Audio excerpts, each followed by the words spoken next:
Today's episode of Between the Covers is brought to you by All Lit Up, Canada's independent online bookstore and literary space for readers of emerging, quirky, and acclaimed indie books.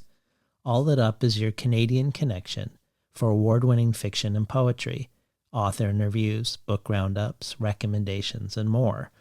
The only online retailer dedicated to Canadian literature, All Lit Up features books from 60 literary publishers. And now U.S. readers can shop All Lit Up close to home and save on shipping when they purchase books from its new bookshop.org affiliate shop. Browse selected titles at bookshop.org/shop/allitup. All Lit Up makes it easy to discover, buy, and collect exciting contemporary Canadian literature all in one place. Check out All Lit Up at www.alllitup.ca. That's ALLLITUP.ca. Today's episode is also brought to you by Leslie Sign's unforgettable debut poetry collection, Have You Been Long Enough at Table? Called Marvelous by Terrence Hayes. These poems explore the personal and historical tragedies of the Cuban-American experience through a distinctly feminine lens. Through lyric and associative meditations, Signs anatomizes the unique grief of immigrant daughters as her speakers discover how family can be a microcosm of the very violence that displaced them. Says Zaina Hashem Beck, this book asks questions that resist simple answers, all the while giving us moments of tenderness. Have You Been Long Enough at Table is available now from Tin House. And I'll just add to that promo that Leslie's appearance on Poetry Off the Shelf is just fabulous. The episode, The Fact of the Suitcase. Today's conversation with the singular and iconic Lydia Davis is about her new story collection, Our Strangers, a collection of 143 stories that are sometimes as short as their titles and sometimes as long as a quote-unquote normal short story.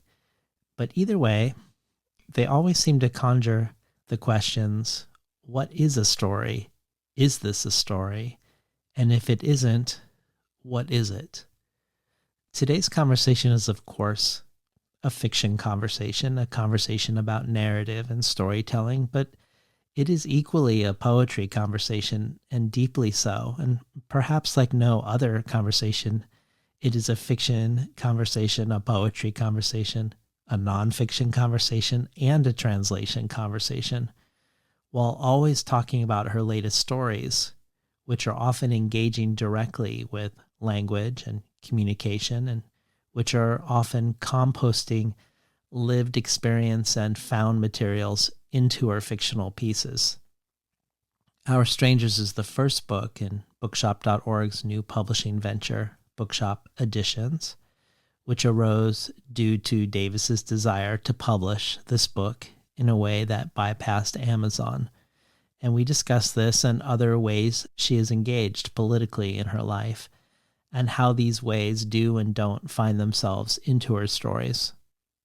The two main books of Lydia's I put in conversation with Our Strangers are her last two, her two books of nonfiction, Essays 1 and Essays 2, which offer a wealth of insight about writing and about translating, respectively, and shed light on what her deliberations and sensibilities are when crafting and shaping the stories within her collections. For the bonus audio archive, Lydia contributes a reading of one of her translations of the Swiss author Peter Bichsel, who writes in German. First, she talks about what attracts her to his writing, how she encountered it, and then she reads a story of his that she translated that echoes her own journey in Germany at the time. This joins an ever-growing wealth of materials in the bonus audio archive, including lots of long-form conversations with translators themselves. 2 conversations with Megan McDowell discussing Mariana Enriquez and Alejandro Zambra, Beverly B. Brahick, the translator of Alen Siksu, Ellen Elias Bursich, the translator of Dubravka Gresic, Kurt Beals, the translator of Jenny Erpenbeck, and occasionally a guest who, like Lydia, is also a translator themselves, does something translation-oriented for the archive too. Rosemary Waldrop reading her translation of a piece by Edmond Jabez, or Arthur Z reading 4 translations from 4 different eras of Chinese poetry and history, and talking about how translating a given era of poetry helped him move into a new phase in his own poems when he knew he needed to, but didn't know how to before the translations. This is only one possible benefit of joining the Between the Covers community as a listener supporter. Every supporter gets the resource-rich email with each episode where I share the materials I discovered and used to prepare. I give links to things referenced during the conversation and things to explore once you're done listening. And there's much, much more to choose from, all of which can be checked out at patreon.com/betweenthecovers. And now for today's episode with none other than Lydia Davis.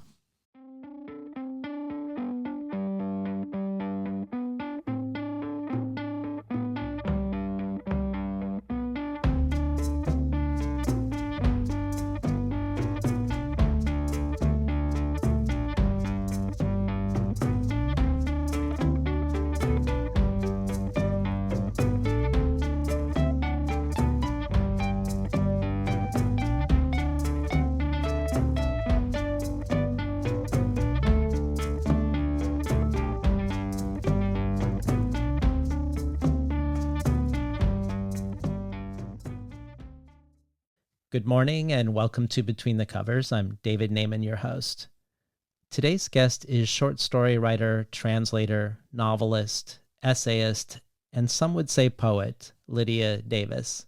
She studied at Barnard College, was professor of literature at Bard College, and later professor of English at the State University of New York, Albany, where she is now professor emerita. Her many translations include Proust's Swann's Way, Flaubert's Madame Bovary, and Maurice Blanchot's The Gaze of Orpheus and other literary essays.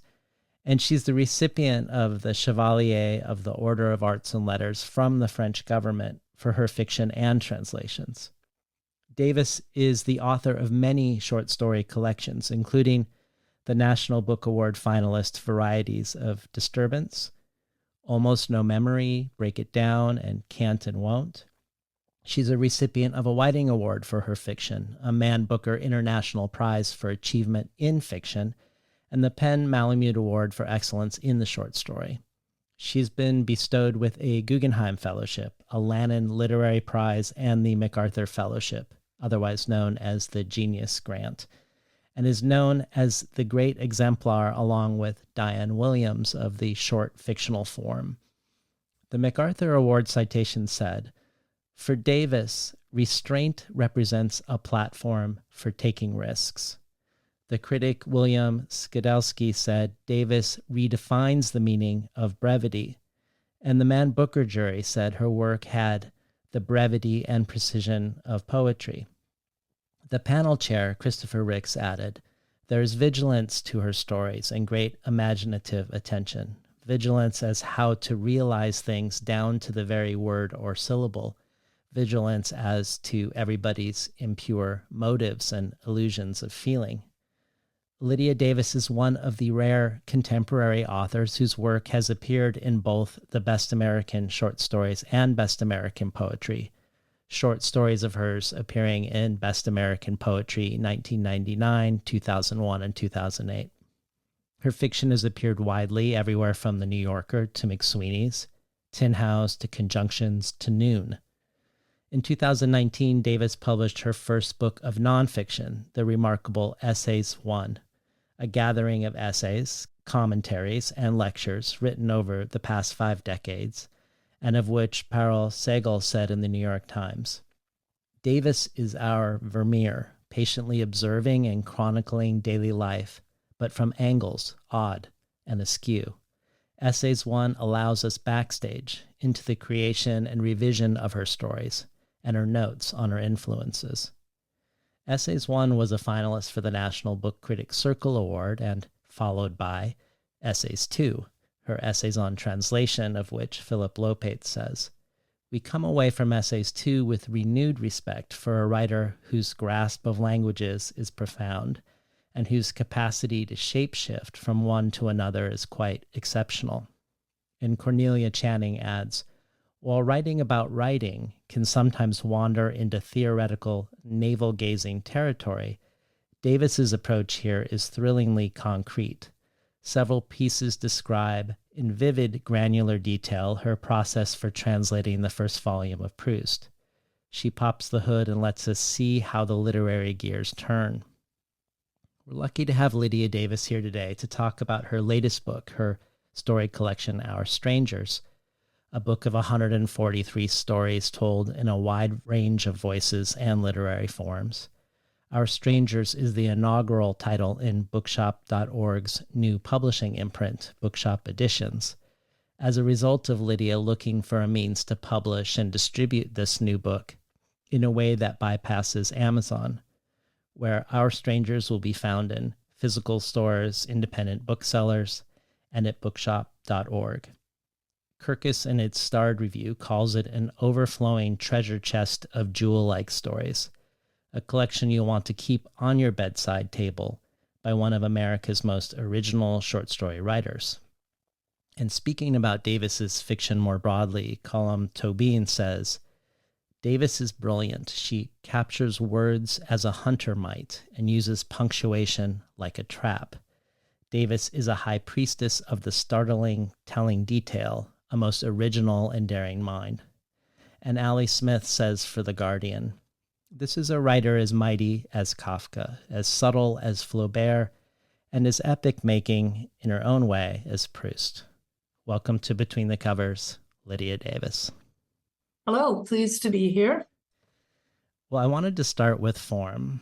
In Essays 1, you talk about your history with the short story form, that both your parents were writers and teachers, that both had stories published in The New Yorker, and that publishing in The New Yorker became a sort of pole star almost by default.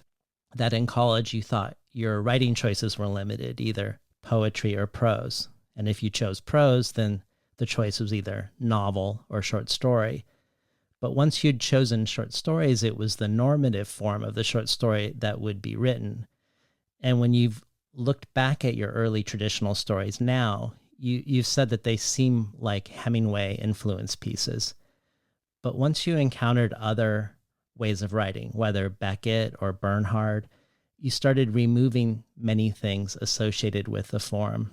And I would like to spend some time with many of the effects of brevity. But before we do, I wanted to begin with one of your pieces of advice in your 30 recommendations for good writing habits.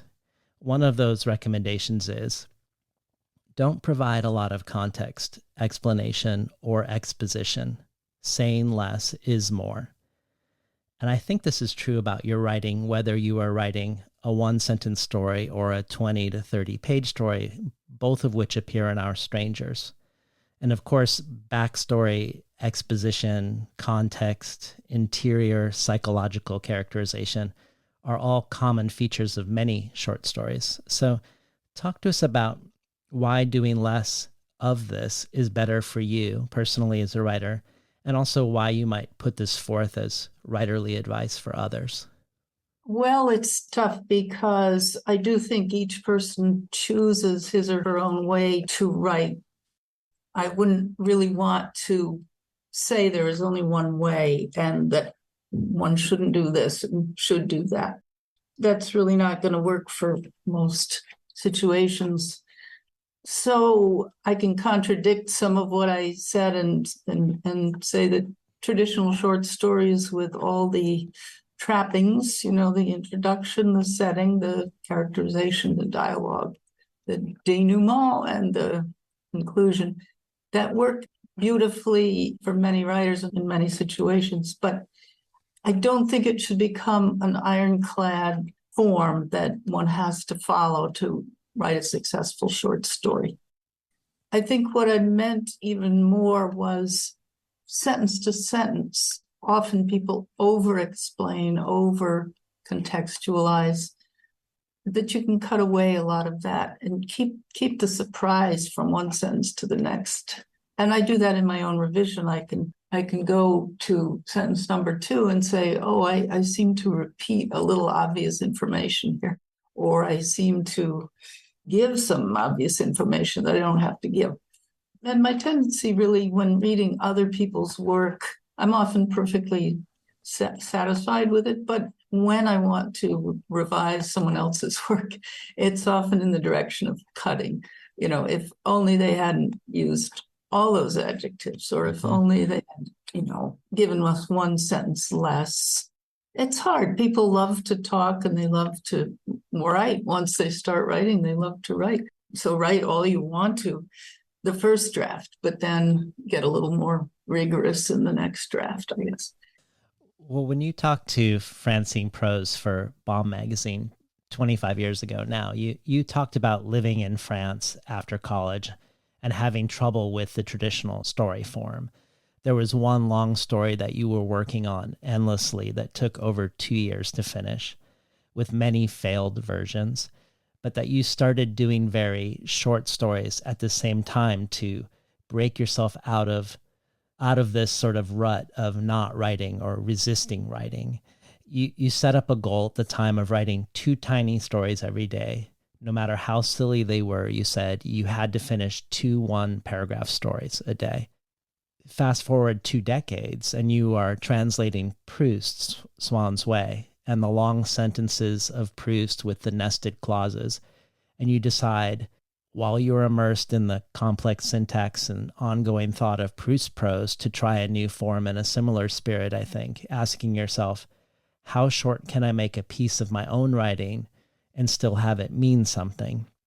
And what's so interesting about both of these exercises to me, and about removing what most people expect to find within a form, is that it also conjures the form that one expects in one's mind and becomes at the same time something else entirely. Perhaps in the same way that your 2-paragraph long stories per day were written alongside your impossible to finish traditional story, and your challenge to write as short as possible, living alongside your translation of Proust's very long sentences. When we read your super short stories, I think it calls into question what makes the form in the first place. Is this still a story? If so, how? And if not, what is it? When you depart this far from the traditional short story, do you still feel in some ways that you are in conversation with it nevertheless? And if you don't, where does the impulse to depart in this way from it come from? A lot of it for me has to do with where I start. So I definitely started from the short story, and I feel that's my home territory way back, as you say, in college and just after. So when I was in my early 20s into mid 20s. So that's why coming from there, I might end up writing something that looks like a poem, but I would never call myself a poet. I didn't start there. I'm definitely a story writer and storyteller, even though the form keeps changing. The long story you talk about that I kept working on, it was a good practice story for me in France, and it turned out all right because I just kept at it. So it is a proper story, whose title, of course, I'm forgetting. I did put that aside. I didn't actually go on working on that when I started writing the very short stories. I really put it aside, and that felt very exciting and fresh. It felt I'd been released from bondage and allowed to fly. And the reason I forced myself to do 2 a day is you do sometimes have to force yourself to write at all and write in a certain way. And also forcing meant that I couldn't sort of mull over what was a good subject, whether a subject was worth writing about, whether, how I was going to approach it. I couldn't begin to sort of criticize it in advance. I just had to go ahead and start. One that grew actually started with a sentence, something like, last night my aunt burned to death, or last year my aunt burned to death, or something. I can't remember it now, but I'm sure that was one of the beginnings that I forced myself, just, okay, think of something and then see where it goes from there. So to me, there's still stories, and they were inspired, I should say, by Russell Edson. He was the immediate instigator, in the sense of, he wasn't awesomely up on a pedestal the way I think Kafka was for me. He also wrote very short stories, parables and paradoxes, but he was sort of beyond reach. How can you possibly do what Kafka does, or even emulate him? For some reason, it didn't occur to me. But Russell Edson was more fallible. He would write a story that was silly. It didn't work. It was, I won't say stupid. None of them were stupid, but silly, and just didn't make it at all. And then another that was devastating. That was sort of the same sort of thing, but devastating.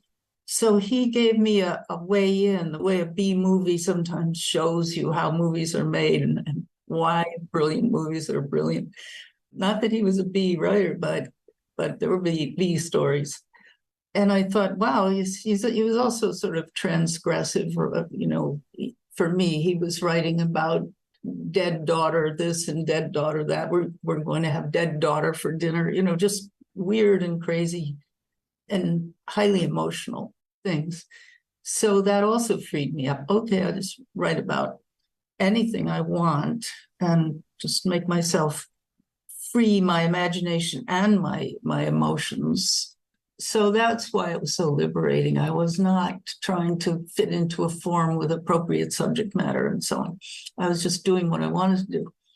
And it also set an example for me going forward of just, no matter what the form was, doing what I wanted to do rather than doing what I thought I should do. And I think that's very important. In essays one, you mention many examples of brevity that you were attracted to. You've mentioned Edson, and also Kafka's diary entries, but also Babel and Grace Paley's stories of only a couple pages. And you also point us to, which I didn't know about, Thomas Bernhardt who's so well known for his uninterrupted language, not even having paragraph breaks in his books, that he has a book, The Voice Imitator, of these tiny paragraph long stories that you love. And you also discuss a daily exercise of describing something that happened to you in a given day in 3 short sentences, which perhaps was partly inspired by Felix Fénion's novels in 3 lines, which I adore. As part of talking about the exercise you did with Proust, and as part of talking more about brevity, maybe we could first hear 2 examples from our strangers. And I was hoping we could hear Lonely Canned Ham and Wistful Spinster. Lonely, parenthesis, canned ham. The thin little old woman goes timidly into a shop on the day before Thanksgiving. She asks, "Do you have a canned ham?" Wistful Spinster. What is that, touching her so lightly in the bath as she lies back in the warm water? Ah, a floating bookmark. So I think one thing we notice right away is, with these really short stories, a heightened importance of the titles.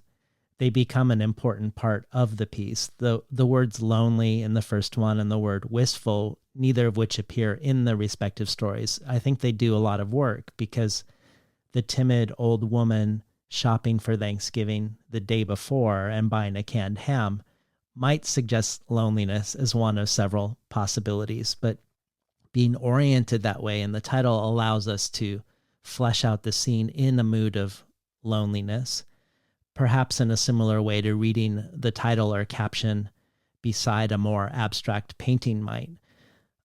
It also puts a lot more pressure on word choice and sentence structure. When I talked to Diane Williams for the show, your great peer in this forum, I think, I mentioned that an interviewer asked if the sentence could be overemphasized. And she said, the sentence cannot be overemphasized. Neither can a fragment of a sentence or a syllable of a word. The writer either exploits the language for maximum effects or she does not. Missed opportunities are there regardless. And I was curious if that was a sentiment you share. And also, maybe this would be a good time to talk about the experiment you did around Proust, which seems to be an experiment of really placing this added weight or pressure on language through constraint and brevity. But if you could speak to that exercise in relationship, perhaps to the poems the poems You in can relationship. call them poems. Actually, I don't mind they're being called poems. I just don't want to pose as a poet. Yes. A non-poet writing.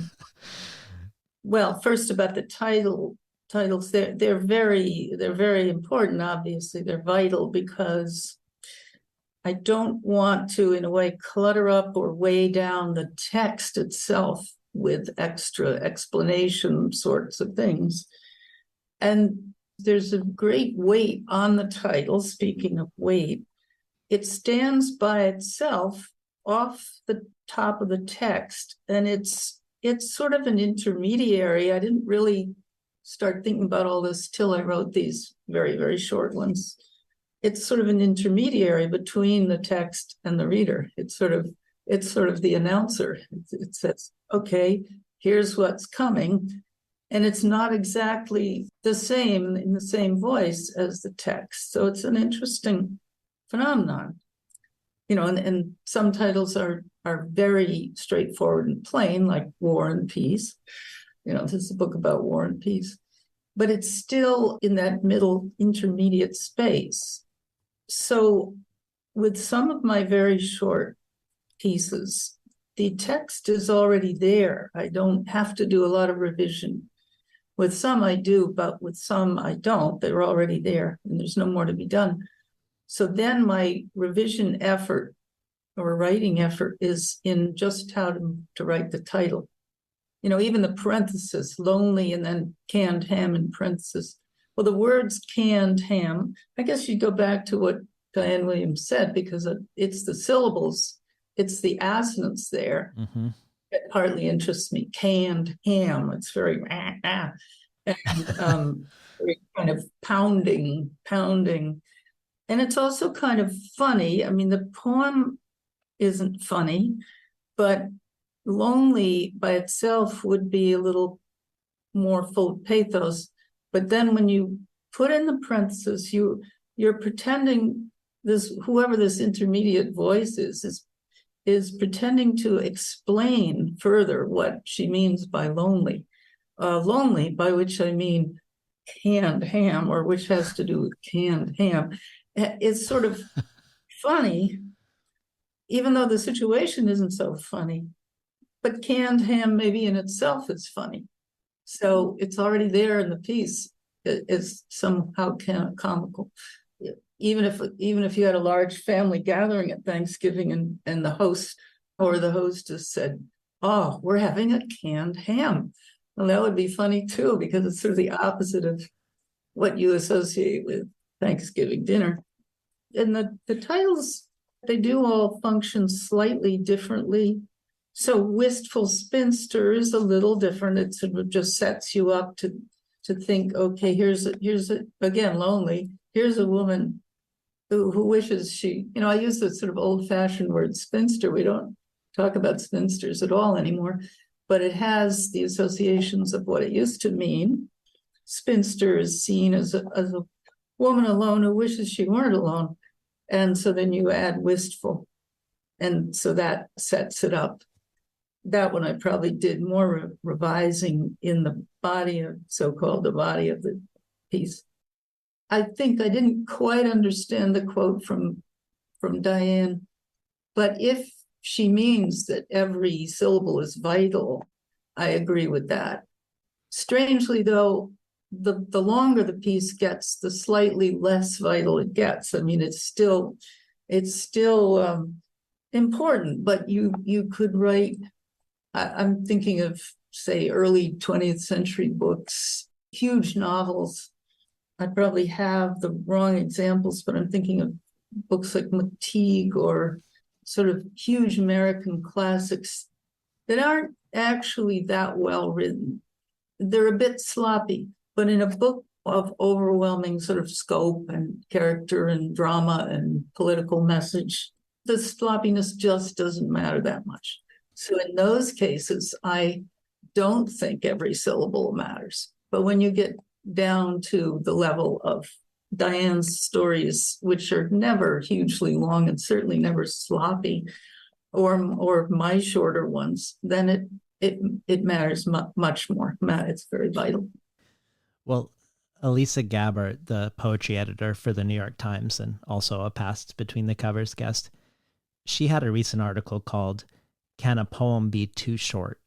which meditates on this question in relation to the release of a new anthology called Little Poems that looks at short poems from antiquity onward. And I wanted to read something of what she said. Quote, "I remember where I was when I first read two short poems. One, Margaret Atwood's You Fit Into Me. You fit into me like a hook into an eye, a fish hook, an open eye, was in my 10th grade English textbook. My own eye latched onto this 4-line poem in the middle of class because it was so short, which made it seem larger than the others, like the large print text in Dr. Seuss, almost easier to read than not to read. It's a poem designed to make you gasp, and I did. The second was Folk Poem, Pholk poem, by Bill Knott. I hadn't heard of Knott before I signed up for this workshop, my first year of graduate school. I took out a collection from the library and read it in an afternoon in the crappy one-bedroom near campus another student called my hovel. Knott wrote many memorable short poems, but this is the one that managed to blow my mind. The soup is lumpy. Well then, pour it out. The soup is lumpy. Well, pour it out then. The soup is lumpy. The potato soup. The fishhook poem had done its work and can do no more on me. I will not gasp again, but the potato soup poem retains about it something inexplicable. Why did it strike me? I think I had not yet encountered an anti-poem, a poem so shocking in its pointlessness. How dare it be printed? How dare it exist? And why do I still find it funny? It's something in the fifth line. When I haven't read it recently, I think of it as having four, something that happens between the exclamation point and the final variation on the repetition, as though the poem were already exasperated by itself. It seems to trail off, muttering, embarrassed. And I read all of this both because Gabbard sensed that Atwood's poem seemed larger than the other poems she knew because it was so short, and that Knott's poem remains unforgettable for many possible reasons. It's funny, it's pointless, it's pointlessly funny, it's surprising, it's everything it shouldn't be. And I wonder if this sparks any thoughts for you, but I also wonder how, if at all, you do see your work in relation to poetry. I know when you were at the Kelly Writers House for Poem Talk with Alf Fielris, that he considered you among the poets and kept slipping up and calling your collected stories collected poems, the way I slipped up earlier. And I wondered how you felt about this framing, if there was a meaningful distinction for you around your shorter pieces. There are longer pieces I don't think people would mistake as poems, and whether that distinction is important or whether you welcome the slippage. And then also, lastly, it just made me, the Knott poem made me think of your writing about the 3-line Finnish poem that you say continues to move and mystify you 30 years later, a poem that you keep on your bulletin board where you say, in 16 words, it conveys so many contradictory emotions, pathos and humor, absurdity and seriousness, frank and earnest statement, and obviously fictive storytelling. So talk to us a little bit about poetry in relationship to your prose? Well, actually, I'm staring at my bulletin board and staring at the poem you mentioned. Shall I read it? I would love it if you did. Yeah. Okay. So funny, I've changed the things on my bulletin board quite a lot, but not this one. It's an incredibly yellowed old postcard. It's a translation by Anselm Hollow from something called the Cheremiss, and I've never quite understood. I think that's like a gathering of folk poems or literature.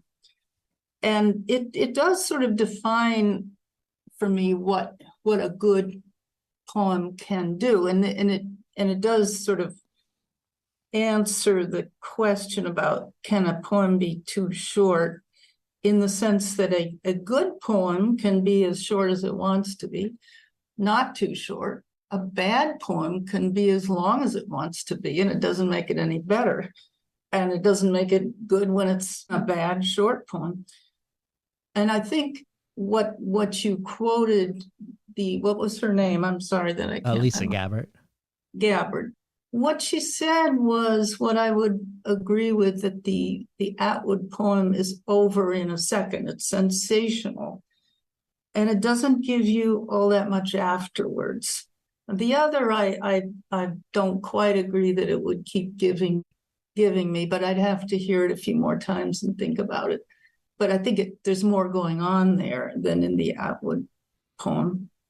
And that can be a big problem with, I've looked through anthologies of very short stories or very short poems. A lot of them are sort of one-liners, or, quickly over, or depending on sensationalism or cuteness, or, there are many dangers you can run with a short piece. But anyway, having said all that, I'll read this one from the Cheremiss, translated by Anselm Hollow, who's a poet himself. 3 lines. I shouldn't have started these red wool mittens. They're done now, but my life is over. And I think the reason that I can keep reading that is, I've written about the effect of it, but it starts in such an ordinary way. A lot of people say, I shouldn't have started this, whatever, jigsaw puzzle, quilting project, this casserole, a lot of things we shouldn't have started. And then they're done now. So, okay, he finally finished them, but so why doesn't he feel, or she, I think of it as a he just because Anselm Hollow translated it, but that's not relevant. They're done now, comma, but my life is over. So that just hits you over the head.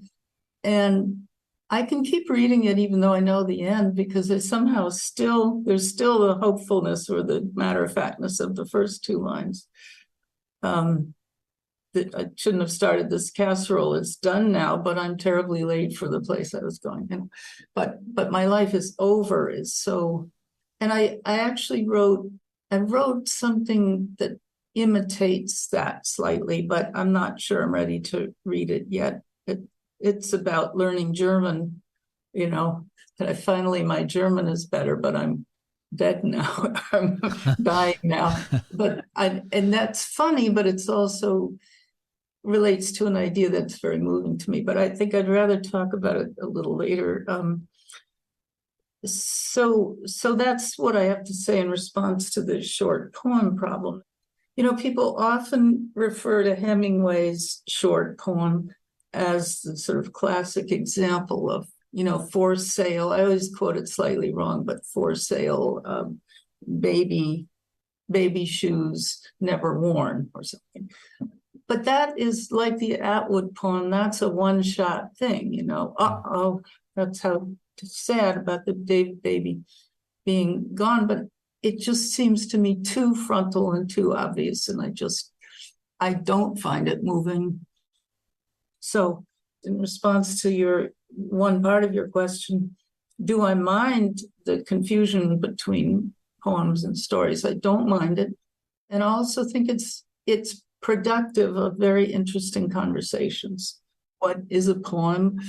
What is a story? Where's the dividing line between a poem and a story? When is a prose poem rather than just a piece of prose, fiction, and so on. It's interesting to think about all this. Well, maybe this is the perfect time to hear your story, The Obnoxious Man, which itself contains a poem inside of it, and then the story becomes a poem. Yeah, that was fun for that reason, to rewrite the story within the story. Yeah, I love this story. That obnoxious man. That obnoxious man. I saw him on the train the other day and I knew who he was, but I couldn't remember his name. I kept thinking about him after that, trying to remember his name. He was so obnoxious long ago when I knew him. By now, his hair is white, but he still has that way of staring straight at you like a frightened rabbit with his eyes bugging out. I am on the train again today, and I wish he would get on. Then I would ask him what his name was. Maybe after that, I could stop thinking about him. The beginning of this, That Obnoxious Man, made me think of a poem by Lorene Niedecker. Or else it is the other way around, and it is because of the Lorene Niedecker poem that I say That Obnoxious Man. Her poem goes, untitled, The Museum Man. I wish he'd taken Pa's spit box. I'm going to take that spit box out and bury it in the ground and put a stone on top, because without that stone on top, it would come back. Actually, it probably worked both ways. I began the story with those words because somewhere in my memory, though I didn't know it, was the Niedecker poem. Then, when I looked at my story, it reminded me of the poem. Now I might write it in a different way, more like her poem. That obnoxious man. I saw him on the train and I knew exactly who he was from long ago, but I couldn't remember his name. Oh, I wish he'd get on the train again so I could ask him his name. Then I could bury him and put a stone on top. And listening to Lydia Davis read from her new story collection, Our Strangers. So we have a question for you from a poet you've written about, a poet who's in your book club with you, two-time past Between the Covers guest, Ray Armentrout. Hi, Lydia. It's Ray Armentrout. I often find your stories wonderfully hilarious and serious at the same time. Looking through your book, Can't and Won't, I picked out Letter to a Frozen Pea Manufacturer. Right away, that title makes me laugh.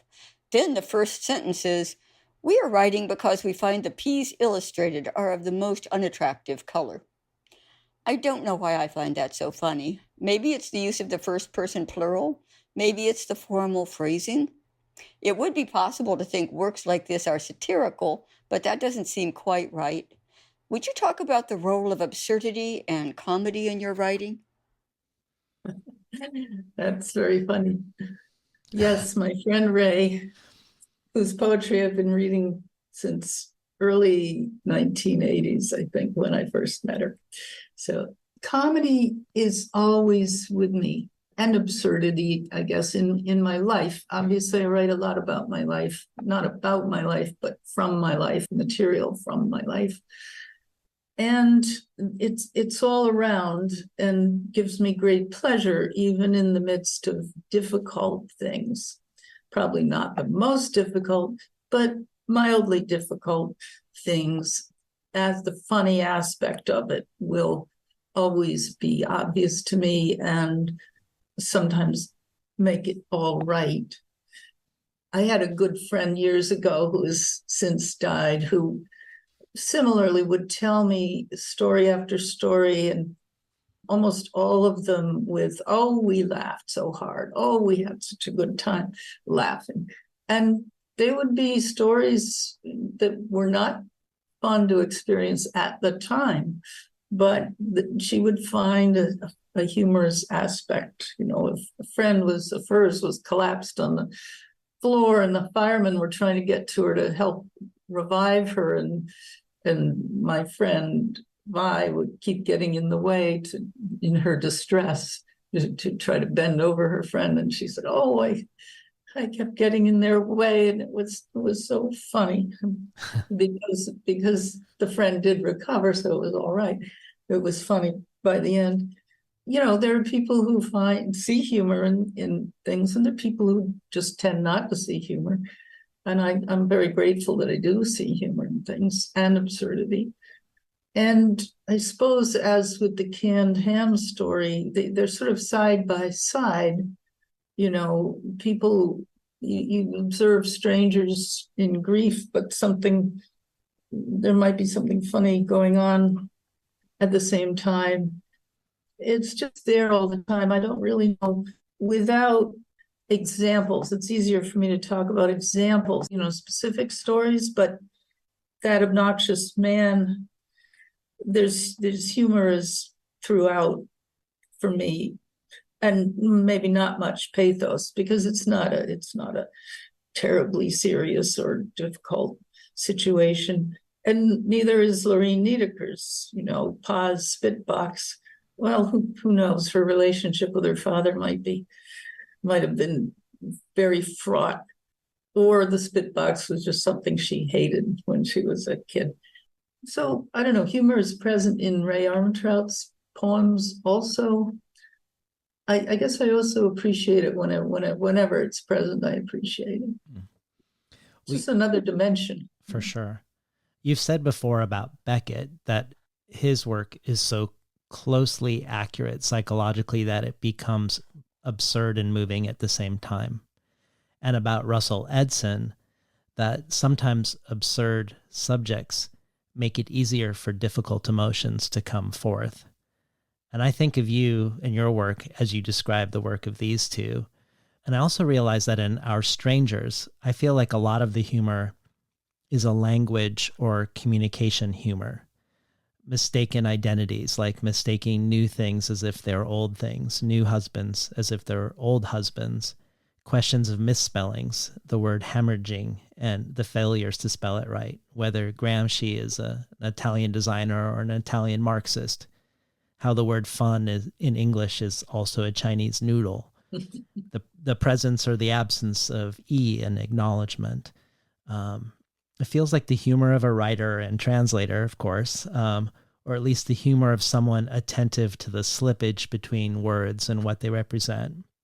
And I also think many of these mishearings and misspellings and mistakes, they conjure something of what you say about translation in essays too, where you ask, can you say the same thing in radically different ways? And if you write it so radically different, are you in fact saying the same thing? But talk to us about this prominent through line in the book around your stories that move based on miscommunication often in many ways. Yeah, it comes up obviously in translation, that Madame Bovary was translated. They probably keep adding to the number, but there were like 21 or 22 translations into English of Madame Bovary. Wow. So each one was a little different. Some were radically different from each other. And I don't think you are saying quite the same thing when you reword it. I want to bring something in that may not quite fit this question. And I can't remember if I wrote about it in the essay books, but the poetry of Basho, Journey to the North is it sometimes called. And I could say it was also an important influence in a sense, because one of my favorite books, and I know this was about 45 years ago, because I used to read it in the middle of the night when I was nursing my older son. So I can tell you it was about 45 years ago that I was reading it closely in the middle of the night in silence. And his Journey to the North, and there are several translations, I think also Narrow Road to the North or something. And I haven't really examined the different translations, but it was a narrative of the journey. he would write in prose about where he was going, what he was seeing, and then he would sort of stop the prose abruptly and write a 3-line poem. I think it was again a 3-line poem. I'm not sure it was always a haiku. It might have been. That would sort of sum up or refer to what he had been saying in prose. It was as if he was sort of reflecting and receiving the essence of what he had just been telling us in prose and then write it in a short poem. And I just found that absolutely delightful. Partly just what he was doing, how interesting it was, but also the alternation. You're following along in prose narrative. And then you have this break, sudden break, and you go into a different mode and have this 3-line distilled poem. Then you go back to the prose. So you have the story, the journey, but also the poems. And I like that alternation very much. That makes me think of how many of the stories in this collection are in conversation with each other in some ways, either the various series in the poems, but also the title story, I think, is an expansion of an earlier version of a story that you'd published, and some stories are referring to other stories in the collection at the same time. Not exactly the same as what Basha's doing, but formally different forms in conversation. Yeah, I mean, some of them arise very naturally. Like I think there's one called Revision or Revision 2 or Revision 3 or something. And that really just arose because I had made a list of all the changes that I wanted or needed to make in a story, either because I wanted to change what I'd written or someone else had got it wrong, say in a galley or something. And I was proofreading. But then I read the list in itself and I find it terrific. I like it. I like it because it's so slightly mysterious, but referring to so many disparate things. And I think disparate things interest me in the world, things that collide by chance.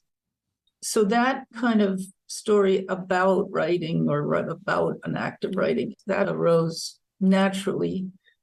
And some like, let's see, commentary on interesting personal vegetables. That's a story about a story called Interesting Personal Vegetables. So I write the story, Interesting Personal Vegetables, and then after I've written it, I learn more about the context and about the backstory and so on.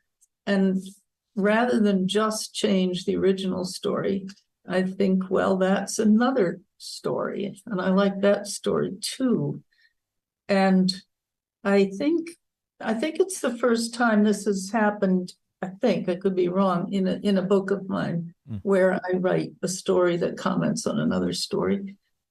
But I think I like breaking through the boundaries. Oh no, you don't do that. You don't have a story that's about another story. Traditionally, you could certainly have a story that continued another story, used the same characters and continued the story, but this is more sort of about writing. It sort of crosses over into essay territory. And it's possible, I hadn't thought of this before, but it's possible that it was because it was after the 2 books of essays that I had got into the mode of thinking in essay form or thinking in explanation form. And so it sort of bled into the next book of stories.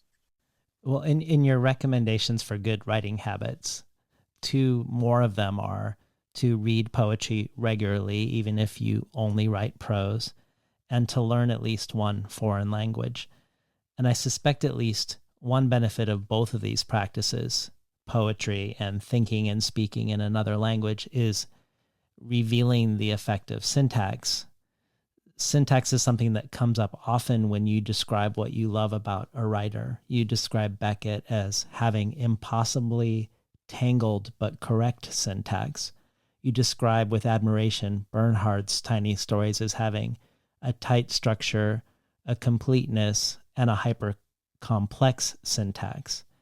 You describe in your essays the different effects a 1-paragraph story would have versus the same story broken into multiple paragraphs, how each reflect a different thing about the speaker's state of mind.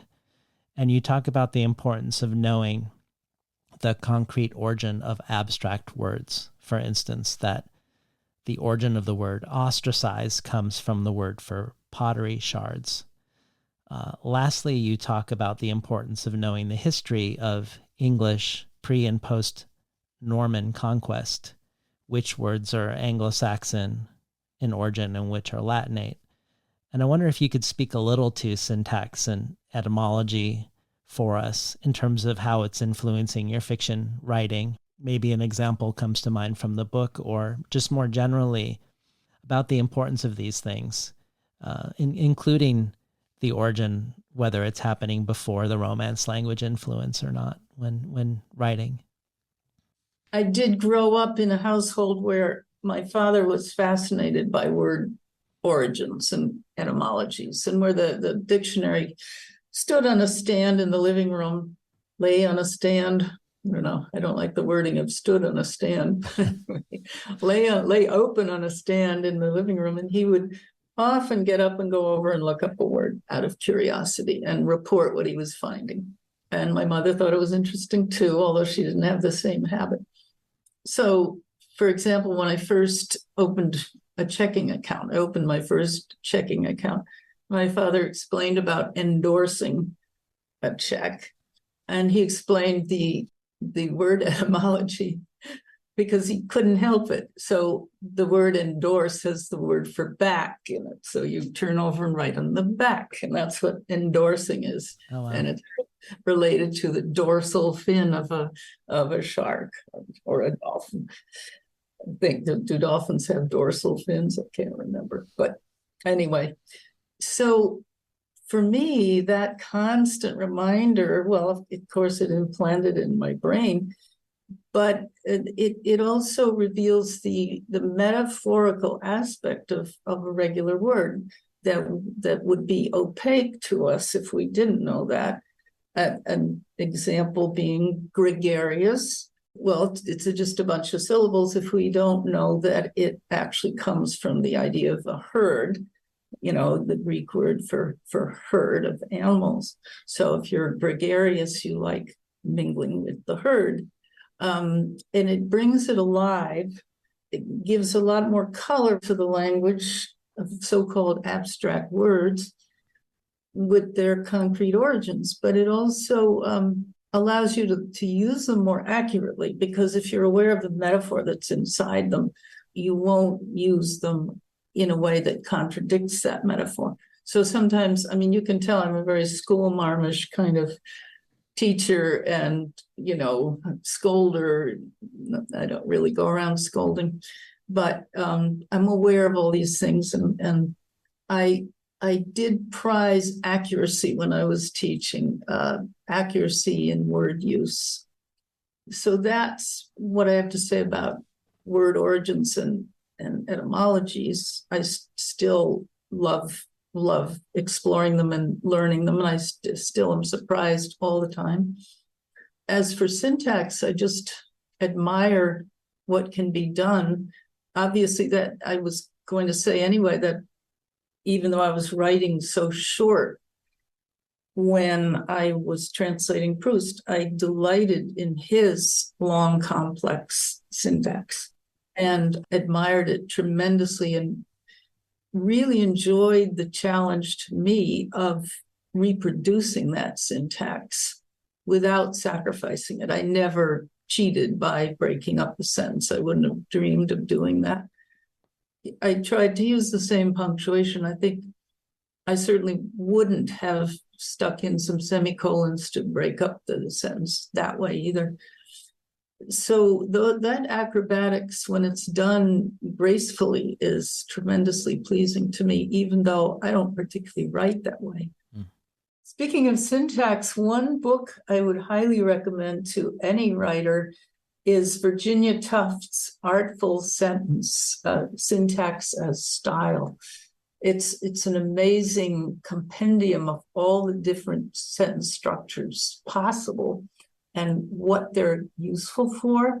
and illustrated by wonderful quotes that will introduce you to a number of different writers. And the effect of it is to make you pay such close attention to how a sentence is built and why and what effect that has on you as a reader. So it's absolutely top recommendation. Virginia Tufts' Artful Sentences. Well, your first love was music, not words. And I imagine your attention to syntax in the way that you write must be related in some way to your interest in music. And it makes me think of your endings and wondering if there's something about music that relates to your endings and how you choose how and when to end a story. When you talked to Ben Marcus for the Lannan Foundation, you mentioned that you've historically had trouble with endings, that you'd write good stories that ended with weak sentences, and that you would then need to address the weakness that you identified at the end. And you usually describe good endings in terms of surprise, that you aim to end with the stronger, more surprising element in a story. And I don't think you mean a plot element necessarily, that you work hard on the very last words, because sometimes that makes all the difference as to whether or not a story seems finished to you.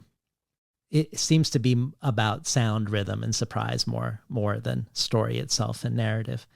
It makes me think of Mary Ruefle quoting Roland Barthes, where she says, Roland Barthes suggests there are 3 ways to finish any piece of writing. The ending will have the last word, or the ending will be silent, or the ending will execute a pirouette and do something unexpectedly incongruent.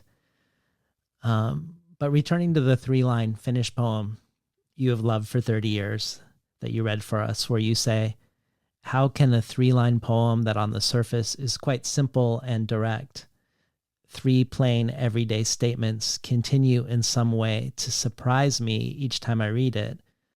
I was hoping maybe you could talk more about the deliberations on ending a story, and or how ending a story for you might create a sense of it never ending, continuing to delight, to continue to return to it and finding the surprise.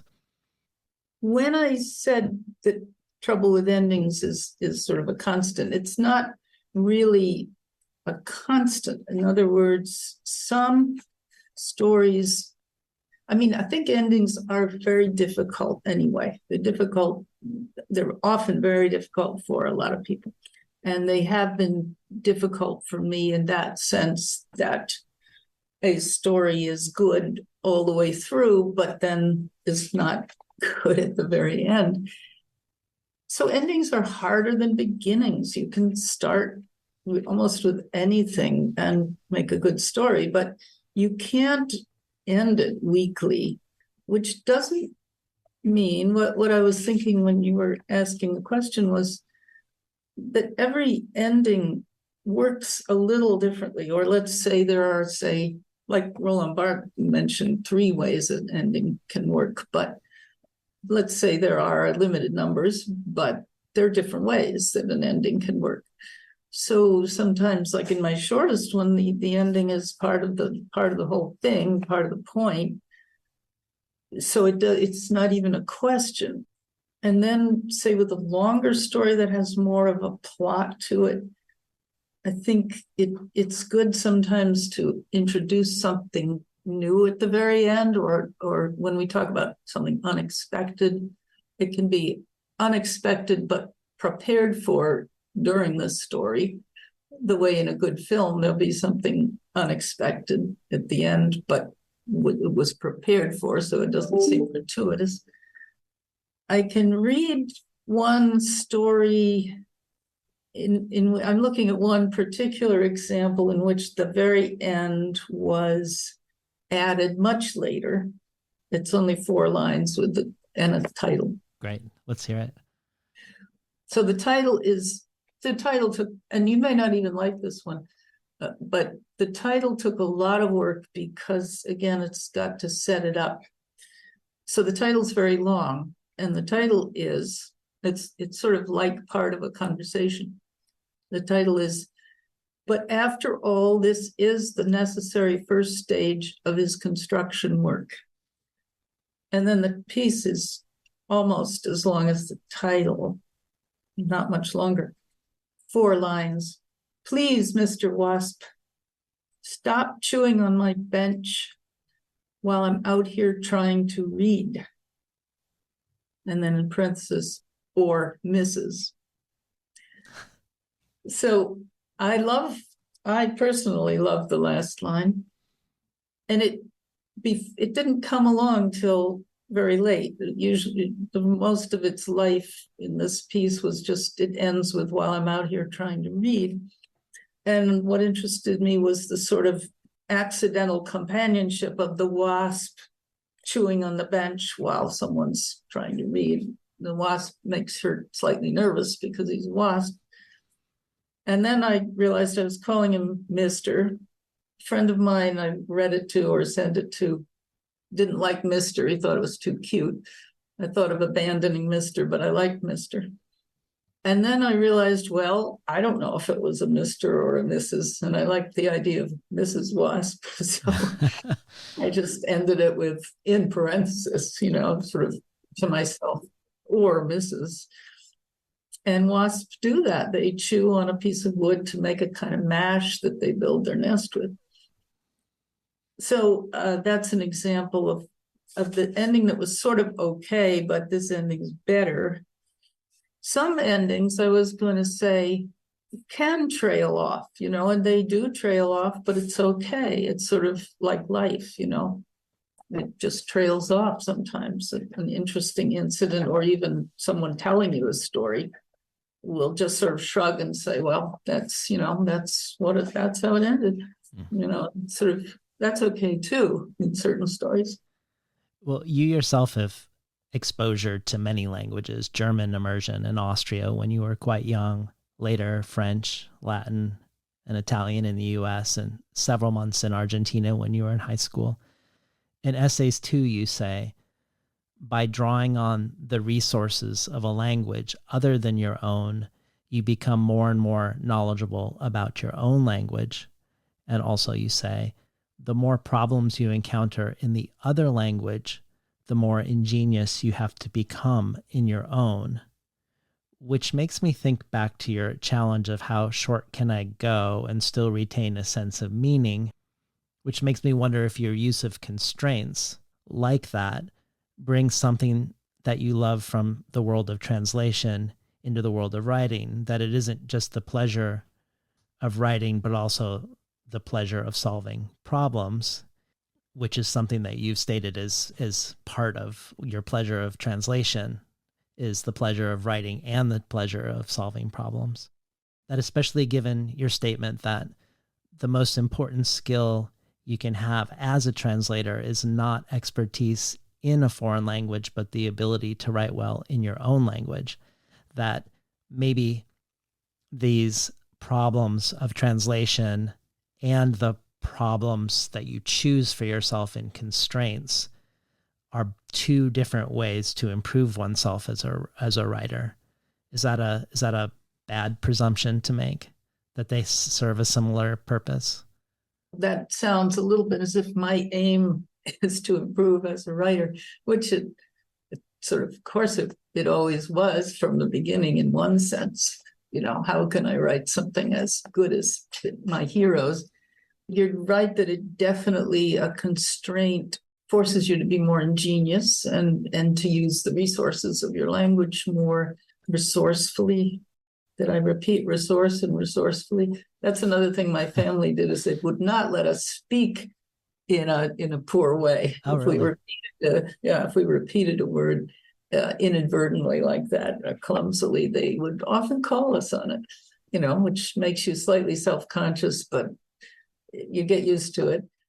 Your tendency in your own writing, I have taught writing for many years. I'm not teaching now, but I saw it over and over with students, is you can write fairly self-indulgently. With translation, you can't escape the constraints of the text that you're given. So that, I think, is very interesting. And I used to give the students, I guess what I preferred, we did talk about their stories, but I really enjoyed giving them tight exercises to do. And you mentioned that Thomas Bernhardt's voice imitator, which, by the way, I discovered because I think it was O'Hare Airport in Chicago had a good bookstore right on the main drag. And this was years and years ago, so I don't know if it's still there. But I was waiting between planes and thought, well, I'm going to look, sometimes I have these impulses toward thoroughness that don't maybe last very long. But I said, I'm going to start with the A's in fiction and just look at every single spine. So I got to the B's, and Bernhardt found this book, which amazed me for the same reason you said. I knew him as a novelist. I had no idea he wrote these very short stories. So I asked the class, I gave them an example of 3 or 4 of them and asked them to do an imitation as their assignment of the syntax, just say 3 sentences, sensational subject matter. I think his were always pretty sensational. They most of them did a beautiful job. Some found it just terribly difficult. I think nowadays we're kind of trained in pretty simple syntax, and it's very hard for people to. I mean, that was part of the difficulty of the Proust. I could do it, but it wouldn't be easy for everyone in these massive sentences to know what the main subject and the main verb was. Something that sounds pretty simple, but when it's all tangled up in, subordinate clauses, people find it hard or impossible to say, oh, the main sentence was just he walked down the road, because there's so much hanging off it in every way. So that was hard for the students. Some did it brilliantly, but I really like that kind of constraint. Could we hear the story Egg, which I think is a nice one to hear for some of the influences of translation? The word for egg in Dutch is ei. In German, it is I. In Yiddish, ei. In Old English, ei. The word for egg in Norwegian is egg. In Icelandic, it is egg. In Faroese, egg. In Swedish, egg. In Danish, egg. In Old Norse, the word is egg. In Middle English, egga. In French, it is œuf. In Scots Gaelic, it is ugh. 2 American babies long ago are learning to speak. They are learning English. They have no choice. They are close to 18 months old. One is a week older than the other. Sometimes they fight over a toy. At other times, they play quietly by themselves in the same room. On the living room floor today, one baby sees a round white thing on the rug. He gets to his feet with some difficulty and toddles over to it. He says, "Eck." At this, the other one looks up, interested, gets to his feet, also with some difficulty, toddles over to see, and says, "Ack." They're learning the word. They've almost got it. It does not matter that the round white object is not an egg, but a ping pong ball. In time, they will learn this too. Been listening to Lydia Davis read from her new collection of stories, Our Strangers. The story you read earlier, That Obnoxious Man, has the construction of itself as one of its topics, and the stories that are about language also feel in a way about themselves. And you have stories that, as we've talked about, comment on each other, like commentary on interesting personal vegetables. And all of these foreground the construction of the story in some way, which is double enhanced when a story is missing what we might expect from a story, which itself calls into question what we're reading, what choices you're making and why and how. So I'd like to spend a little time with sources and methods. But to begin here is a question for you from another, a writer and translator who you've written about also, the author of This Little Art and The Long Form, the translator of Roland Barthes' lectures, Kate Briggs. Hello, David. Hello, Lydia. This is Kate speaking. Thank you so much for inviting me into the space of your conversation. Of the many, many questions I'd love to ask you about your work, Lydia, I've settled on a question about interest and what you find interesting and what your work makes interesting for us, your readers. I have in mind a story of yours from Can't and Won't titled How I Read as Quickly as Possible Through My Back Issues of the TLS. And a passage from it, for example, reads, interested in, beer, East Prussia after World War II, philo-Semitism, not interested in, the Archbishop of Canterbury.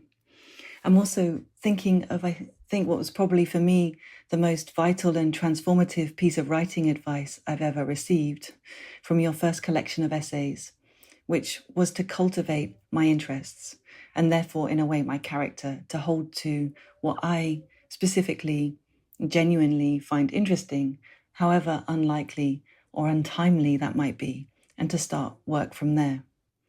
So I wondered if you could expand a bit further on how your own interests work for you as generators for essays, stories, and translations, and how you actively or unconsciously cultivate them.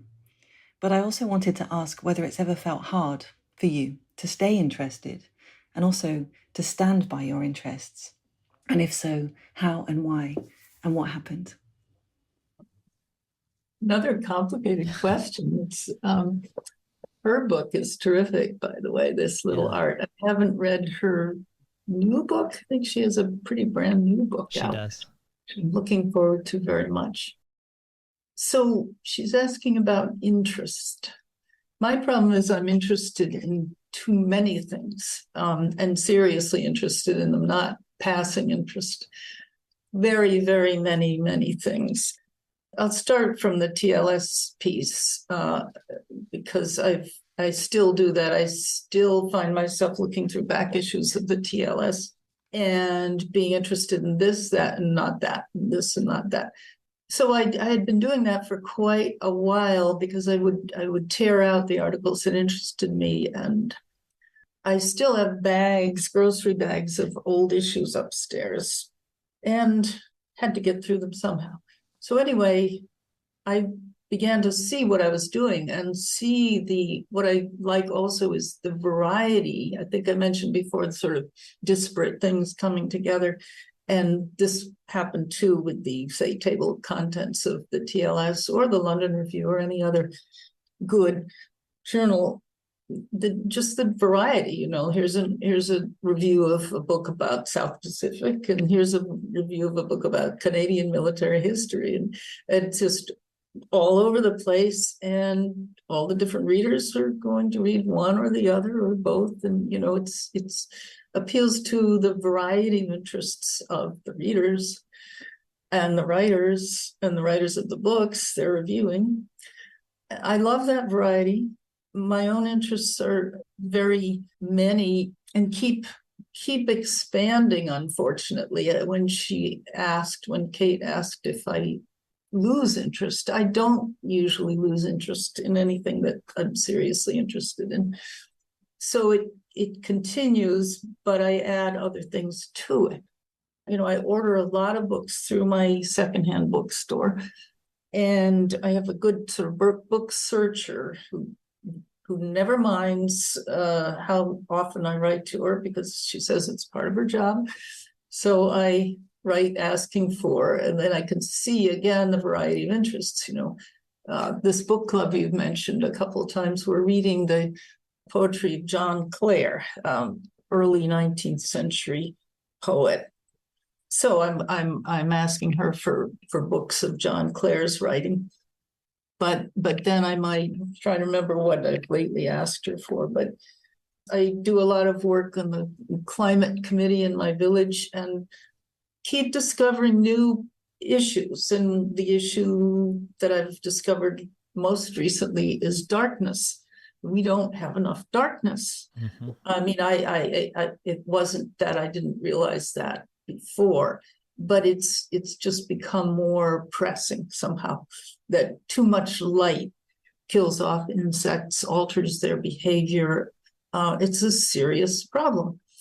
As a result, you see, I border on seeming a little crazy, but I now turn off all the lights in the house at night when it gets dark, except whatever room we're actually using.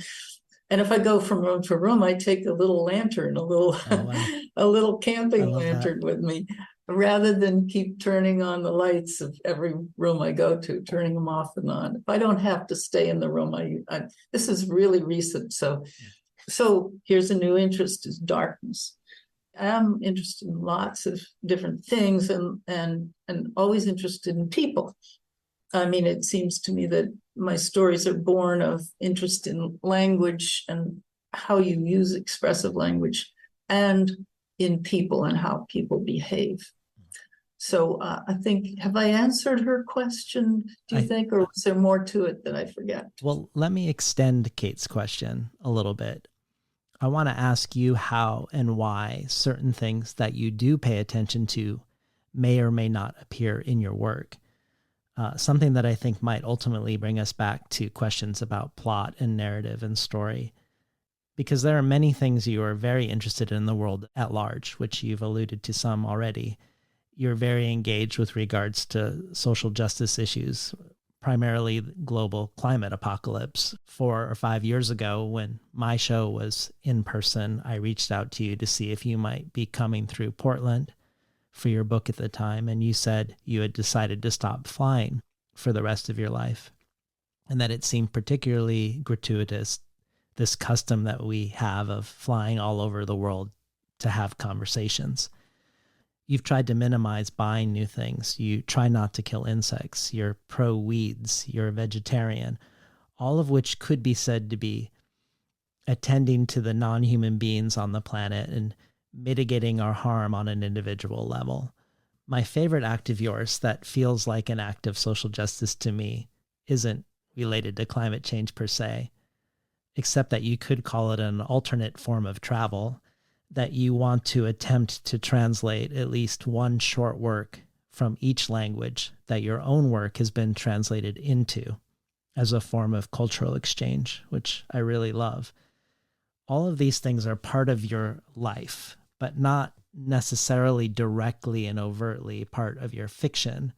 For instance, you say in the Times-Union newspaper that you are writing about climate issues for local newsletters, and you want to do even more of that, and that it's hard for you to focus on your own work when the climate emergency is staring us in the face, which sort of begs the question why you wouldn't make those climate issues part of your work. And I wondered if this had to do with your relationship to plot and story. It makes me think of Diane Williams again, who said about her own work, I don't want to know what I know. I'm curious about what I don't know. I want access to that mysterious center. I also think about how you're attracted to how Maurice Blanchot's work resists plot summary, where you describe one of his books unsatisfyingly as, in a house in the southern part of the country, a man goes from room to room being asked the question, are you writing now? By another character who may or may not exist. Or how you often don't finish reading books that you love. The first time you read Swan's Way, you put it down after 2/3. Same with Beckett's Malone Dies. And these are books you were enthralled with, but you weren't interested in the impact of the whole work, but rather the technique and the approach. This is my long theory why it might be more rare that we will see, say, a current event pop up in your pieces, for instance. But talk to us about why writing about climate issues, in your own words, takes away from your creative writing rather than immediately becoming part of your creative writing.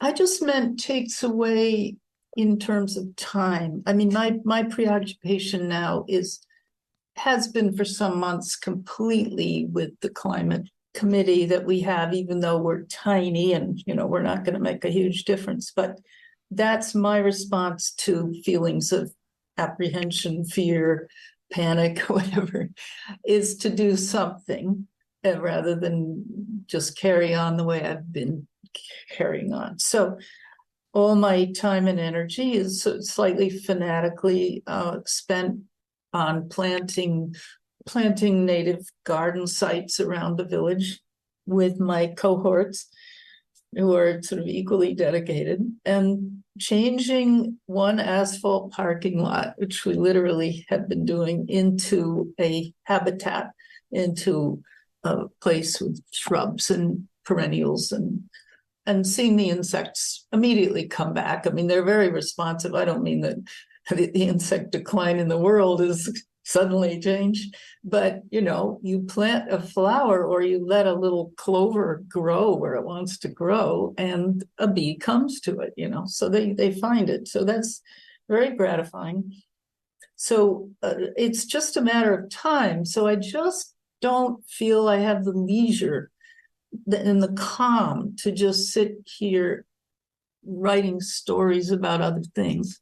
That may happen, maybe when the winter comes and there's much less I can do, although there's still things you can do in the winter. Maybe then I will write more. I have several unfinished nonfiction projects that I'd like to finish. So that's all I meant. And I don't know quite why I won't write a short story or a story about climate change. It just maybe seems too big, and what's the point? I don't quite know. I don't know why. I think I don't write directly about issues that affect me. Perhaps sometimes I do. But for example, there are quite a few insect stories in this book, and I'm very interested in insects, partly because people are so resistant to them. I mean, certain people are not, and certain people are coming around to them. But in general, you don't find an ant as lovable as a little kitty cat. And part of our job in our little committee here is to begin to persuade people that we really need the insects, and that some are not so nice and some are perfectly fine. But anyway, as a result of all that, I'm always looking at insects.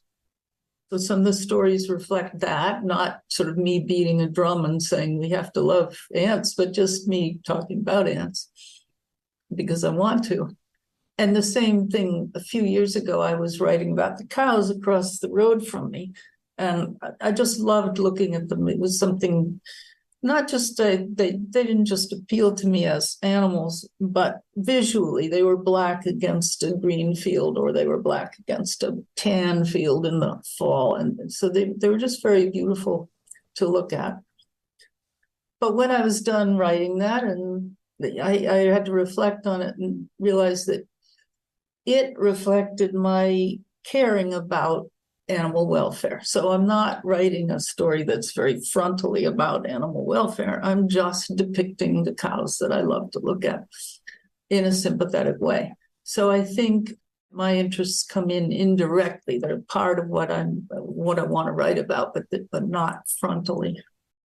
Well, while we're here talking about you in the world, talk to us about the choice to not release the book with Amazon and the considerations that went into that for you to figure out this new way, along with Bookshop's new imprint being the inaugural title of a way to bypass the Amazon book model.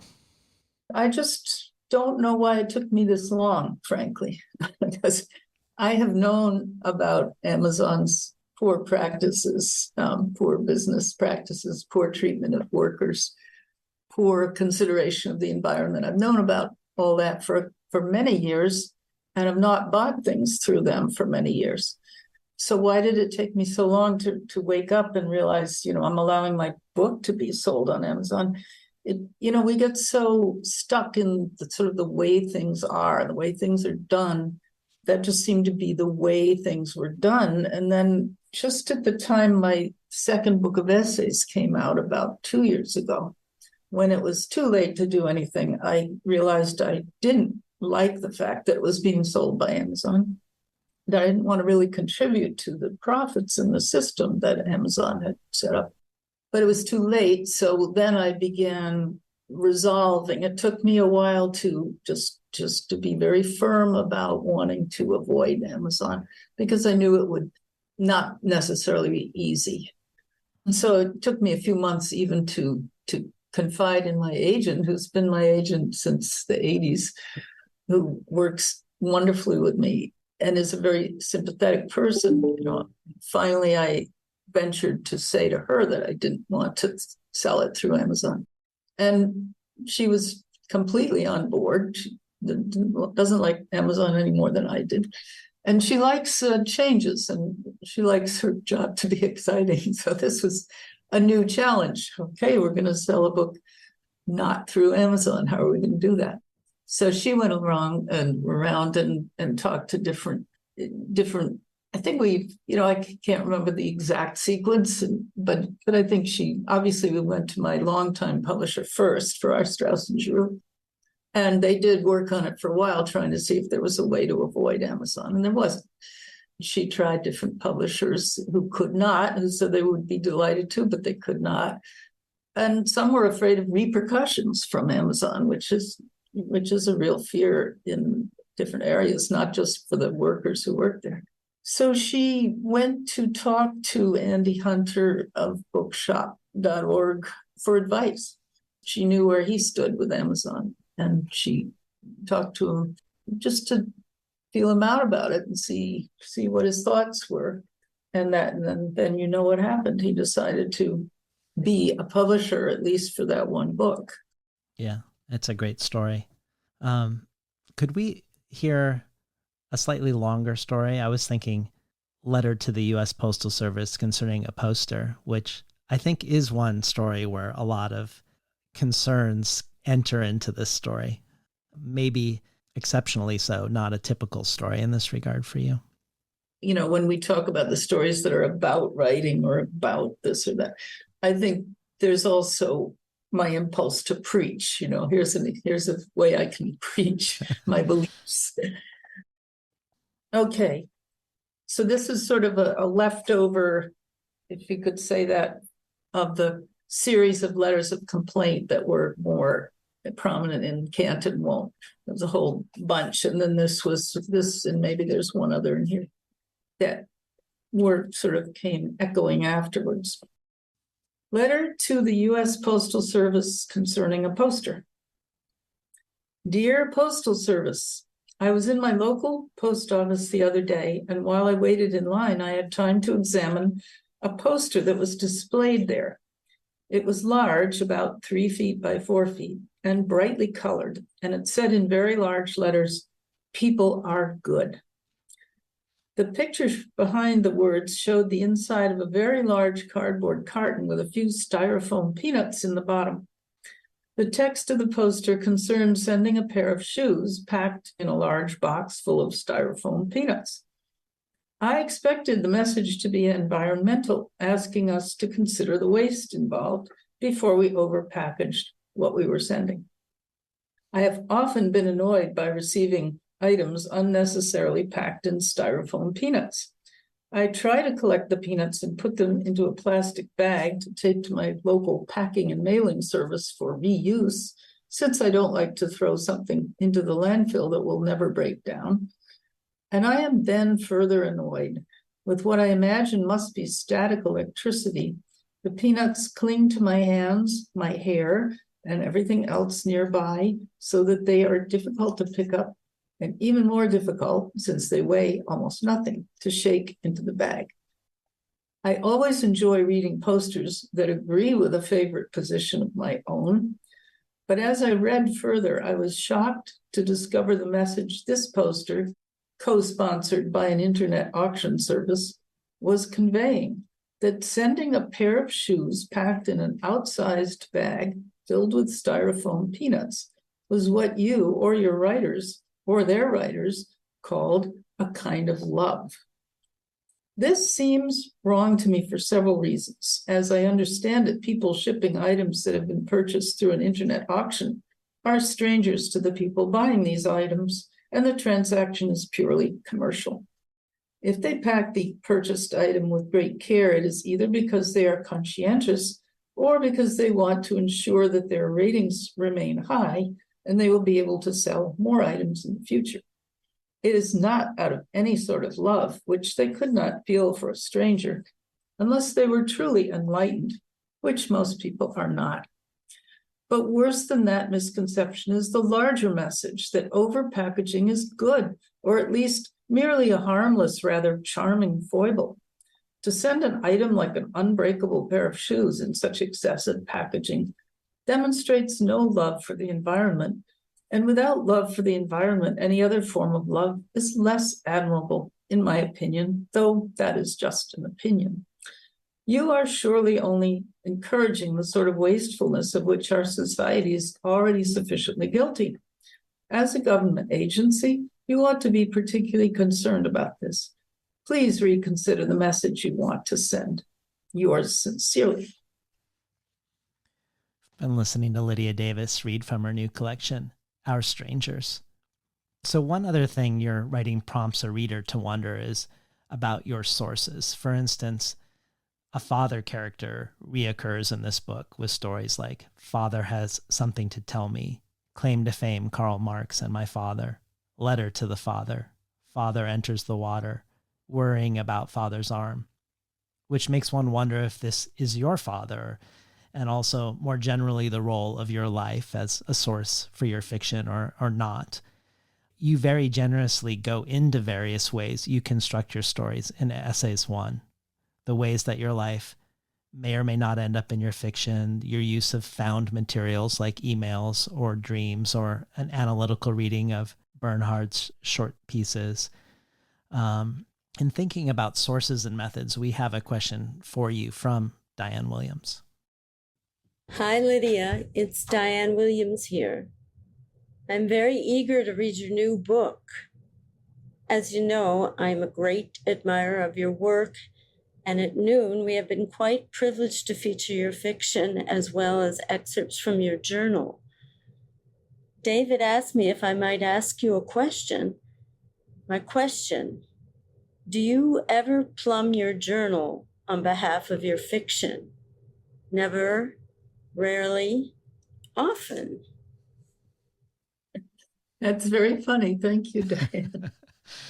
I wish I could answer in person, but I know you're a pre-recorded voice and I can't. Yes, I often do, but not always. Or how shall I say this? I'll say it another way around. There are many, many, many, many pages of my journals which never were used in stories and never will be. There are many stories that did come directly out of the journals, being then intensively revised, most often expanded, revised, titled. So yes, it goes both ways. The journal has been a repository for all kinds of stray thoughts or overheard dialogue or pieces of recorded information from my life. And in the past, my method would be just to write things down with no further intention at the moment.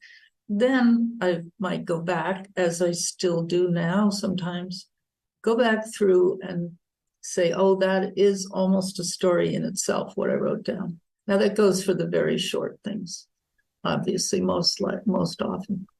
It only needs a title, it needs a little more. For example, the egg story that I read before, the second part of it, which is all about the children, was an account in a journal from the time that the children were little. And maybe I only wrote it down because of the language aspect, but I think in those days, which was a long time ago, I tended to write more fully in the journal, more descriptively, more full accounts than I do now. But I changed the story in the sense that I added to it. I found the foreign versions of the word egg so interesting that I put that on the story as the first paragraph. So the narrative of the two children illustrates the learning of the word egg. But there's a sort of mock scholarly introductory paragraph explaining to the poor reader on the part of the teacher what the different words are for egg around the world. So that's a story that came from the journal but was expanded and modified. I'm looking at another one, William Cobbett and the Stranger. That was just something I read in William Cobbett's writing, and it appealed to me, so I wrote it out as a little story, very simple, very direct. Let me ask you, in the spirit of Diane's question about sources also, I wondered if you ever have the impulse to write beyond the real and the humor of the real to the world of the fantastic, to have your husband waking up speaking a wrong language or with the body of a beetle, to have the ladybugs that you feed in one story say thank you, or an entirely invented creature that doesn't exist ring the doorbell. How do you see the fantastic in relation to your writing and reading life? I mean, obviously you're a lover of Kafka, so you do find some appeal there. And why is it or isn't it a compelling place to write toward or from in your own writing? Well, I sort of puzzle over this, but more and more I really find reality completely satisfying and really don't want to deal in fantasy. And I have to keep wondering why. I'm less patient now with other people's fiction than I used to be, more interested in real accounts, which are, not always accurate. Therefore, they sort of border on make-believe. Our memories are wonderfully inaccurate. In my earliest books, there were certainly, I think that in the first book, there were certainly fantastical stories, break it down. And I enjoyed them. I liked writing them then. Now I would not like writing them. And the difference, I guess, is just that I find I love reality. No, I don't love reality. That sounds terrible because our real world now is so dreadfully frightening and terrible. But I relish the reality of the small interactions, the day to day. Saw a spider the other day that had such amazing colors on it. Big fat spider, but not of the dark, hairy, frightening kind, but just like a painted mask. I just find that more interesting than making up a fantastical creature. And I think it probably has to do with really valuing what we do have. I'm very aware of how fragile it is. So I really value what we do have and what does exist. And I don't feel any need to invent anything. And I don't particularly want to read other people's inventions. I know that sounds repressive, and I'm glad they exist. But I'm happy reading accounts of reality and find them terrifically rewarding. They're all different, of course. I'm reading, as I said, John Clare, the poet, also wrote an account in prose of his escape from an asylum. He was locked up in an asylum twice, and he escapes on foot 80 miles with nothing much to eat or drink. He gets 1 pint of ale once. He eats grass by the side of the road and says that it's a fairly satisfying meal. So, and he's writing in the early 19th century, and his language is a different dialect. And so I just find that terrifically rewarding. It's a harrowing story, and it's a sad, moving story. But I'd rather read that than a piece of fantasy. You have many series of stories in this book that are really satisfying. And my favorite one is called Claim to Fame, that are these encounters with either minor or distant relatives or acquaintances of major people that are really great. And in that spirit, I wanted to ask you about one in the real world for you. When I talked with Diane for the show, we talked briefly about her having Philip Roth as a writing teacher. And I know your only writing workshop was with Grace Paley. And I don't think of Roth and Williams or you and Paley having a ton of aesthetic and formal overlap. But I wondered if you could share any memories or anecdotes about that class with Paley, or about her as a teacher of that class. Well, I'm really a disappointing anecdotalist for the most part. It would help if I had written an account. Wouldn't that be nice, of her class and her behavior? But I didn't. And just remember her sitting at the head of the table, being not flamboyant, not loud, not, and maybe that's why I don't remember better. She tended to be quieter and more modest in my memory. And so my main memory of that class is one boy who was in it who was very arrogant and clearly thought I was nothing at all. And until I read a story, and then I saw some dawning respect in his face. So that's the ridiculous memory. I would much rather have the memory of Grace Paley. She was a friend of my parents, by the way. So she did appear in our living room once. Mm. But again, I have no memory of talking to her, and maybe I didn't talk to her. And it's one of those unfortunate things that time does, that, if it had been 20 years later, I would have been just delighted. And I wouldn't have pushed myself at her, but I would have just enjoyed absorbing her presence there and listened to her, because she was really became one of the writers I admired greatly. And it was not only her skill and her humanity as a writer, but her way of living in the world as a writer, that she wasn't out to glorify herself or push herself. She was doing what she cared about politically and putting herself in danger or wearing herself down politically as an activist, and then writing because she was compelled to write, and writing the stories she felt compelled to write. But there seemed to be a very honest, straightforward relationship between her and her writing, her and her living. So I'm glad I took that workshop. I wish I could remember more.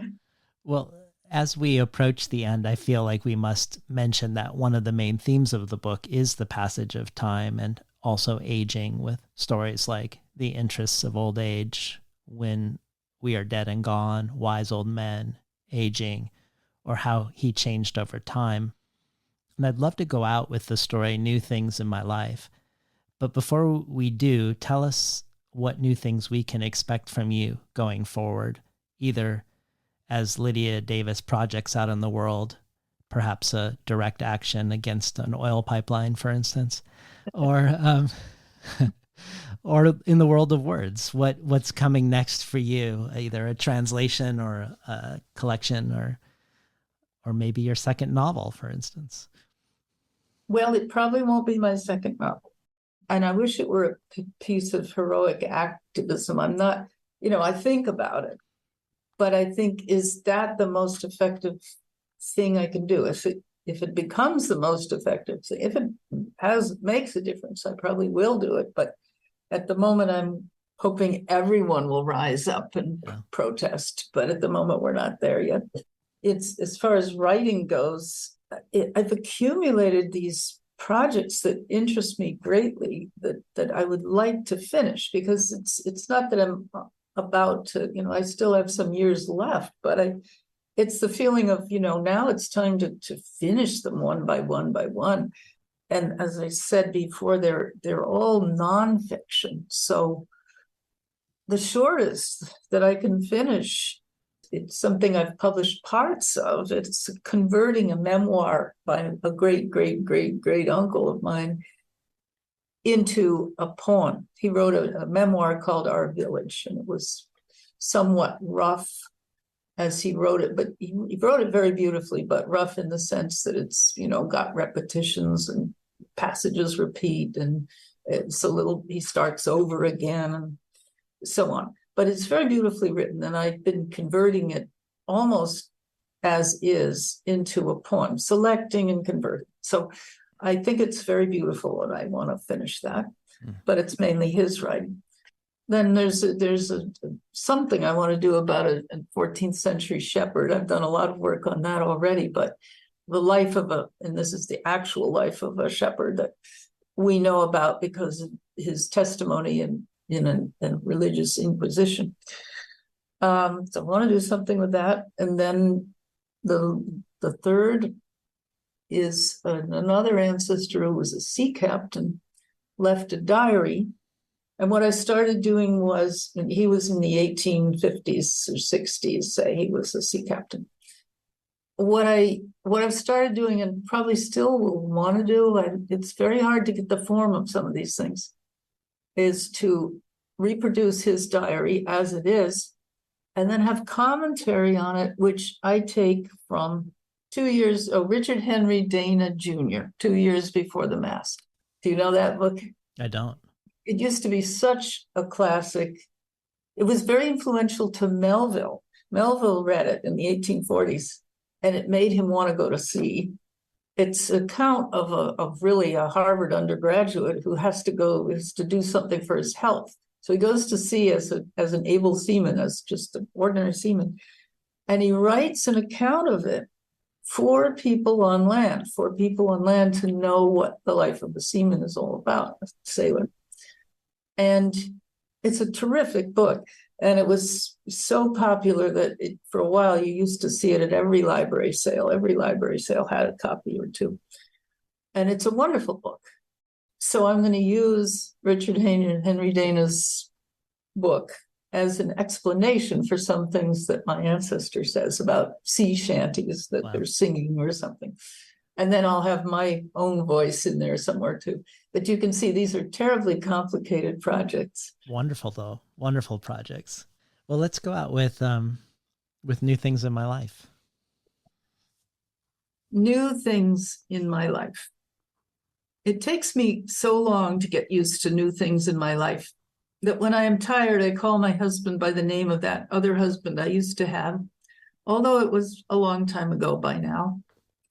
And this new son by the name of that first son I had, who was in my life for 10 long years before this one came. But it is worse than that, since when I am even more tired, I remember only the other husband and the first son. When I married that other husband, I was not yet used to being a girl of 18, but thought I was even younger, maybe 12, and that he was my older brother. And I teased him like a little sister until he swatted me away.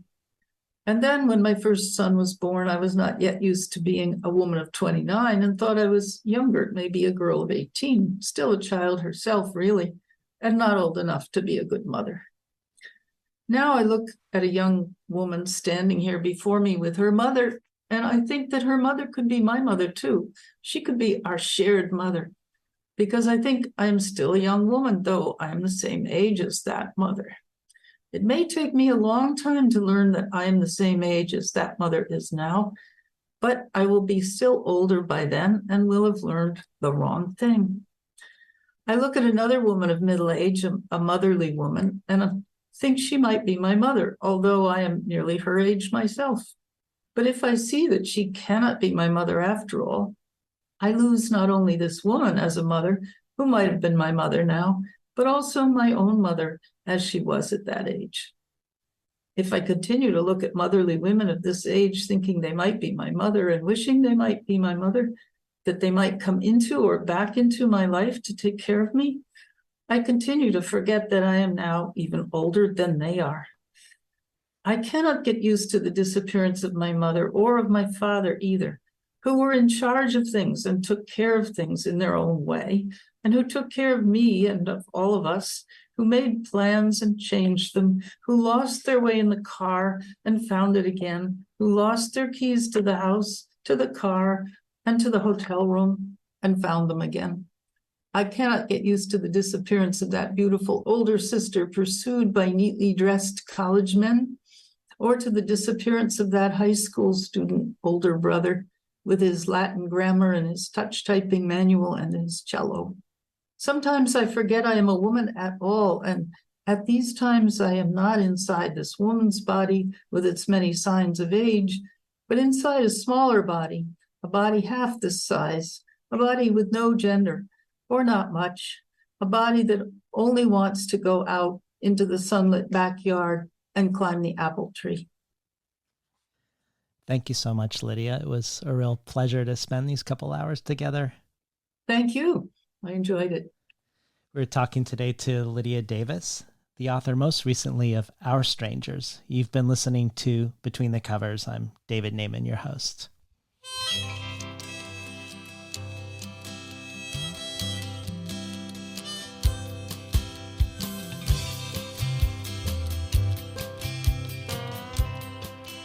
Today's program was recorded at the volunteer-powered, non-commercial, listener-sponsored, full-strength makeshift home office of me, David Naiman. For the bonus audio archive, Lydia contributes a discussion of the Swiss writer Peter Bichsel, what attracts her to read him and translate him, and then she reads for us a story of his that Lydia herself translated. This joins supplemental readings by many of our past guests, long-form interviews with translators, some craft talks, and more. The bonus audio is only one possible benefit of joining the Between the Covers community as a listener supporter.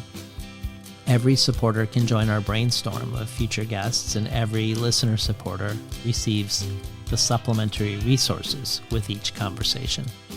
Additionally, there are a variety of other potential gifts and rewards, including the Tin House Early Readership subscription, getting 12 books over the course of a year, months before they're available to the general public, to a bundle of books selected by me and sent to you. You can find out more at patreon.com/betweenthecovers, or if you prefer a one-time donation, you can do so by PayPal at tinhouse.com/support.